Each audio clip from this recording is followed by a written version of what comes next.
begin. We're going to start introducing ourselves. I'm Tony. And I'm Chantel. And we're the Tonyandtelshow. Show. All right. Okay, the first question I want to start off with, where are you originally from? I am originally from Linwood, California. Most people don't know what Linwood is, but it's a small town right next to Compton. Keeping it real, you know how it is. Linwood represent what?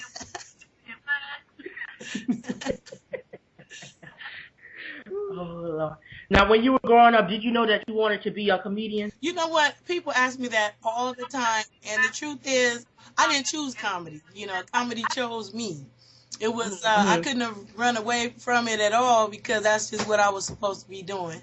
So it was never funny in school. I was actually kind of nerdy and all that, and people sit me down, they'd be like, "What? Look at Edwonda," you know. But what God can do, He knows what He's doing. Right, right. Okay, now that you're in comedy, who are some of the people that you look up to?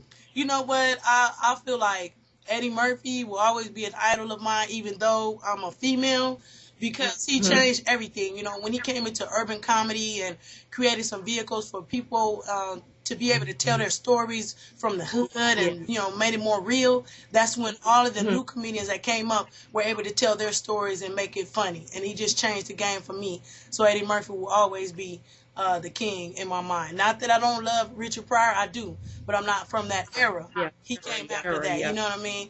And Red Fox as well, and also Whoopi Goldberg in my mind. All right. Okay, do you think, as a comedy, do you think comedian abilities to like do stand up, and is that something you learn or is that something just in you? Well, you know what? They have like seminars for comedians to learn how to do comedy, but a natural gift is different. When you see the great comedians, the ones who get up there and always just kill it, those people have natural ability. They cannot stop but be funny. You know what I mean?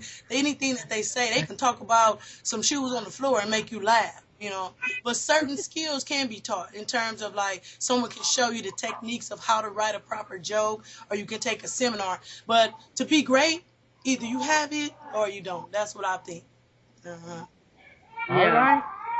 Now, what is one of your favorite jokes to perform when you go to do stand-up? You know what? One of my favorite jokes even now is Jesus is the homie. And I have people that are very highly religious that come up to me and they say they love it, as well as people who are very, very criminal and from the hood, you know, and they like, oh, I love that joke. Jesus is the homie. They love that. So even though I don't perform it that much on the road anymore because it's kind of old, people when I get on stage, they request it. Oh, do Jesus is the homie. So I end up always having to do that. That was my baby right there. Now, I want to ask you, did you really have somebody take you to the gangster church show? You know what? I really did date a lot of gangsters back in the day, I will say. No, but it was motivated by being raised in the hood and all the love that you get from in the hood and all the wonderful people and characters, and I created that, and that's why people were able to relate to it, you know. So, yeah, but it was based in something that wasn't true. It was just a fabricated thing or something that we just created, and it was just hilarious. You know, I love that to this day. Right. Yeah, that's one of my favorite jokes from you. Awesome. Yeah. Thank you. Okay, what was your first time on stage like, and were you immediately hooked? Like, you was like, you know what? I emceed a birthday party for my brother, and I wasn't trying to be funny. They just needed somebody to do it, you know, because nobody wanted to do it. And I was just talking about people, you know, talking about people in the crowd, talking about what people had on, you know, always been real sarcastic and truthful, you know, just dying, laughing, you know. I didn't know what comedy was, to be honest with you, you know. I just was telling the truth about somebody that was a hot mess, okay, and they were just dying, laughing. So, you know, someone approached me later on and said, wow, you're funny. Are you a comedian? And I never even knew what that meant because I thought comedians were just only on TV or someone I had never had a chance to meet in life. And, you know, God directed me to where I was able to learn what comedy was about, meet some fantastic comedians, you know, tour with Bernie Mac. I was his opening act for many years, you know, and just learn so much from the greats, you know. And so, hey, don't tell me what God can't do, you know? Okay. Okay. All right. Now that you've done comedy for a long time now, what is one lesson that you have learned The thing that sticks with me most is that you have to be true to yourself. People will relate to your story no matter what it is. No matter what you're going through, somebody else can relate and say, yes, that happened to me. And that's what makes it funny. The funniest comedians are the ones that take their true lives and twist it a little bit to where somebody say, you know what, my daddy does that, my brother does that, my cousin does that. And that's what makes them laugh. And that's the thing that I take with me every day is creating stories that my people or people just in the world can relate to. Okay. Now, when you have a joke that you write, how do you know I never that it's know, going to be but a hit? if it's funny to me or if it's funny to my family, usually it's funny to everybody. I don't test jokes out to anybody, but I might just be talking. We might be at a wedding or, baby shower or something, and I just say something. And when people start laughing, I'm like, ooh, I'm going to write that down, because they laugh naturally. While you're laughing now, you know that everybody else is going to love it too. Yeah. Right.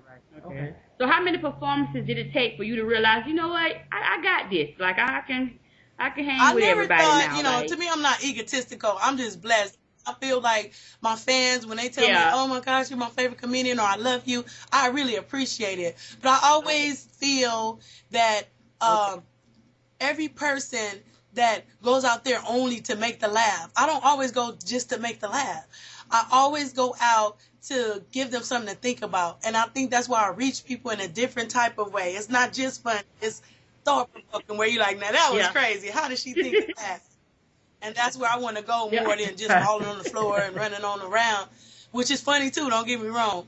But my style is different, Yeah, but you keep us talking, like, after the show, you be still talking about that joke. Like, remember, it leads to something else and a discussion and stuff like that. Now, after you done a joke, after all your shows, once you leave the stage, do you feel like your job has been done? Comedy is the thing that is immediate. Every other vehicle, whether you're acting or whether you're a rapper or any other thing, is delayed. It's afterwards. How did I do by the crowd? Right away from that first joke. If you're not funny, you will know. Okay? Especially with black people. They're going to be like, boo, boo, you out of here. Ma'am. So you know right away if you're plugged into your audience. And by the end, they show it immediately. It's almost like theater, where if you mess up, everybody in that room knew right off. So that's why I love it. And that's why it's kind of the hardest vehicle out of all of them. Comedy is a little harder because if you ain't getting it, they going to let you know. Right away. Gonna let you know. What are some of your favorite places to perform? Like, what cities give you the most love? I really love Dallas. I love Atlanta. I love Chicago. I'm saying all over the world, and I'm very popular. My fans in the Bible Belt are really in the South. I mean, they really. It's amazing that people are the same wherever you go. Black folks, or I have so many fans of different races. I've even performed overseas, for the troops and everything like that in different countries. And that's amazing. It's like, what? You are what I am talking about, a little black girl from Linwood? Right. Are you serious? And you going to pay me for doing this? Well, that's what I'm talking about. All right. So it's pretty cool. It's a pretty cool job. Okay. Now, looking back over your career, I do what a lot has of been things the that are best part behind about the scenes. I'm also a writer. So a lot of people don't know some of, the movies and different things or pilots and television shows that I've helped to create. And, some of them, you sign confidentiality agreements and you do different things. But I like the whole creative process to where you can create a show, you can create a movie that people enjoy. And you sit in that movie theater and be like, I wrote that. And they loved it, So I get the best of both worlds. because I get to be normal with my kids, with my husband, and hang out when I want to. And then when I want to be in the public eye, I do me. You know, I get out and I do my dates, and my fans are so loyal that no matter what's going on, I still find some fans that want to see me. So I just stay that. You know, that can't keep the bills paid. You understand me? So, yeah, I love all my fans.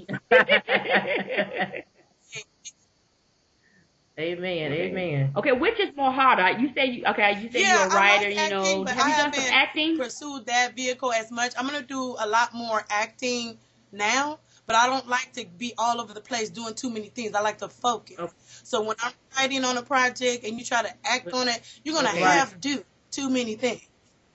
But this year, I'm going to do a lot more movies, a lot more television, and then one thing helps the other. When I do movies, then I'm going to do more dates on the road as a comedian. So it helps out all different things. So, yeah, you'll see me in a lot of things coming up, more so television and movies and commercials as well. Yeah, that's good. All right. Well, we look forward to it. Now, I've seen you talking on your Twitter about the George Zimmerman and DMX fight. Now, I want to know how you feel about that. I've heard the updates now that he's not going to fight him. Now, I don't know if you guys are up on it, but I think it was because, the Twitter followers and Instagram and everybody went crazy over the fact that they wanted him to fight. I have no problem with him fighting whoever he wants to fight, but I think that we shouldn't give him a vehicle to be fighting anybody, get paid for it. That's my issue with it. If DMX feels he wants to fight him, if the game feels he wants to fight him, that's fine. Yeah. And if they have to have the fight, I hope that whoever fights him wins. If you won't pick somebody that can't win, then you're not going okay, period. So go. Exactly. Oh, boy, see? We're from Miami, Florida, so we know. Oh, wow. Exactly. Oh. I'm like, I want him out of the public eye like how Casey Anthony is out of the public eye. Like, I'm like, I don't care less what he is doing. He did too much already. Let him go away. Yeah. Exactly. But see, I think they take that, that first, like a lot of us we're mad. So at first we're angry and we hear like, oh, he's Zimmerman for the fight. We like, that first reaction is like, yes, somebody wants somebody to fight him. I want somebody to beat him up or kill him. But then if you really look at it, it's like, why giving him a vehicle to get more fame and put his face out there? He needs to be just driven away. Like, let's stick together like we did the first time in March, in peace and love, and and just stand strong with stuff like that. That's what I agree with. We should not promote anything he's doing in any kind of way. If somebody wants to do something, I'm not threatening him. I'm not, wishing any bad on him. Let him live his life and go on and leave us alone. He's done enough. Right. Yeah, I'm with you on that, girl. Yeah. Exactly. It is. Yeah, I feel like it's an insult to his family and stuff because whether he's not guilty or whatever, you still killed the unarmed child. Like, you still killed somebody. Mm-hmm. Wherever you look at it, doesn't matter. I couldn't tote that, and I don't, I'm not him, and I'm not saying, whatever his life, whatever, but you still got to tote that around, and like being in the public eye, joking and painting pictures, and nobody don't want to see that, and like. Just live your life in the public eye and stuff. And it's obvious he don't care about authority because he still get traffic tickets and like so. Like that. I don't want to just go away. Like it seems like he can't let go of the fame. It's like even forgotten what you're famous for, sweetheart. No, don't come up here with that. We're not trying to get you on no reality show and all this kind of stuff and promote your negativity. Go on somewhere and disappear. That's what you need. Understand me? And that's it. Because you've done enough and you got away with a few things that I didn't appreciate. So I don't need to see you anymore. Thank you very much. Bye-bye now. Exactly. Mm-hmm. Yeah. All right. I know. It's the same like with the Michael Dunn situation now we just had. Like, I know.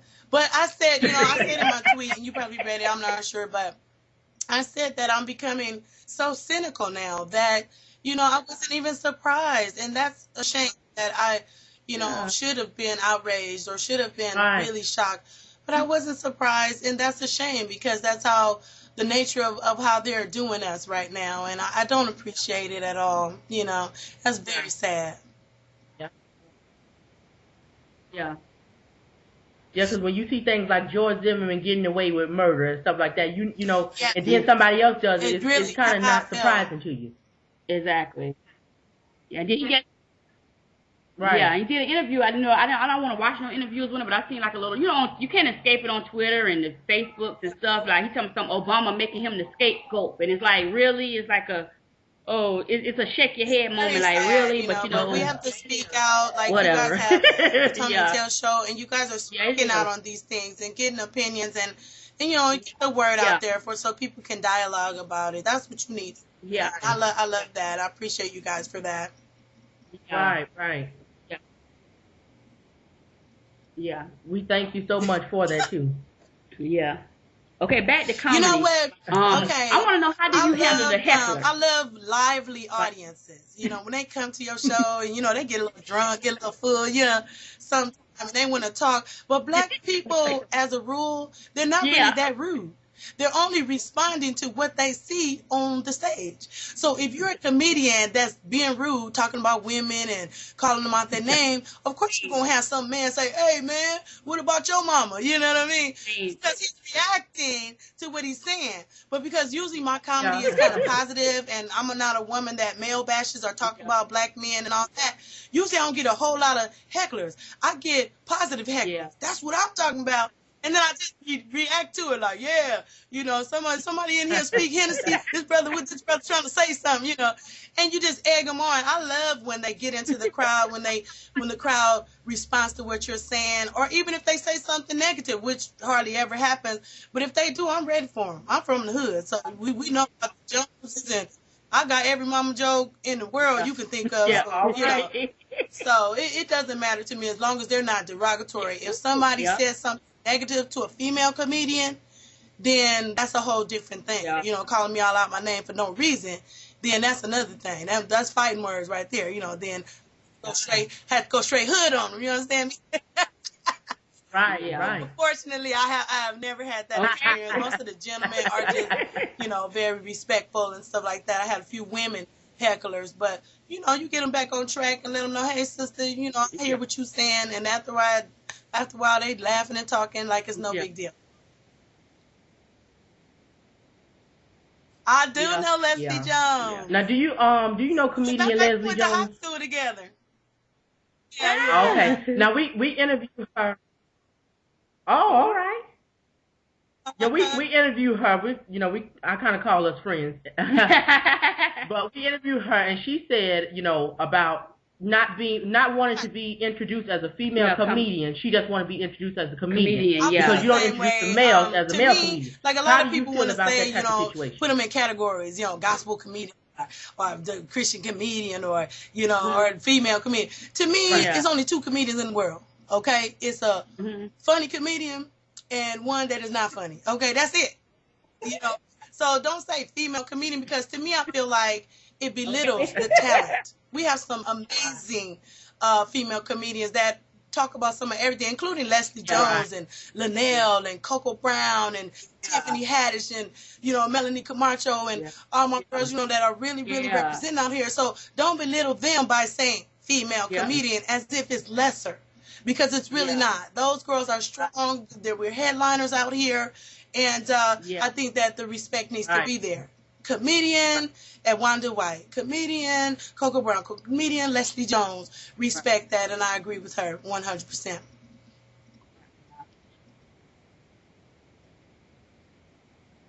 Okay. Yeah. Now I want to ask you one last question. I feel that everybody is where you're supposed to be in your career at this time. Now. Because I believe that what's for you is for you. And the decisions that you make and the decision that you don't make is the reason why you are where you are. And I feel that God knows what he's doing.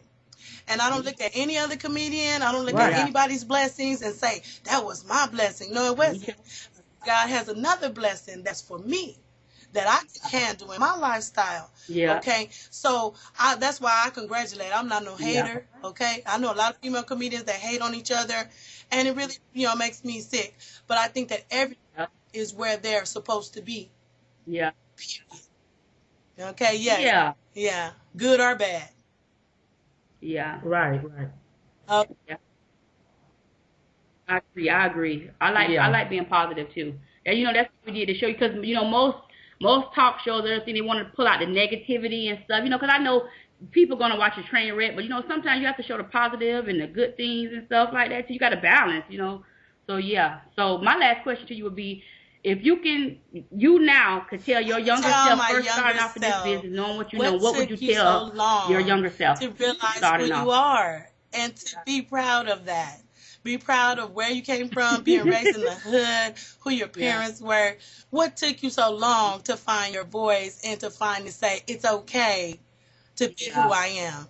And if I had known that then, it would be different now. But that's okay. We on our own path, and I know where I am. I know who I am, and it just makes a difference in your whole stage performance and how people perceive you,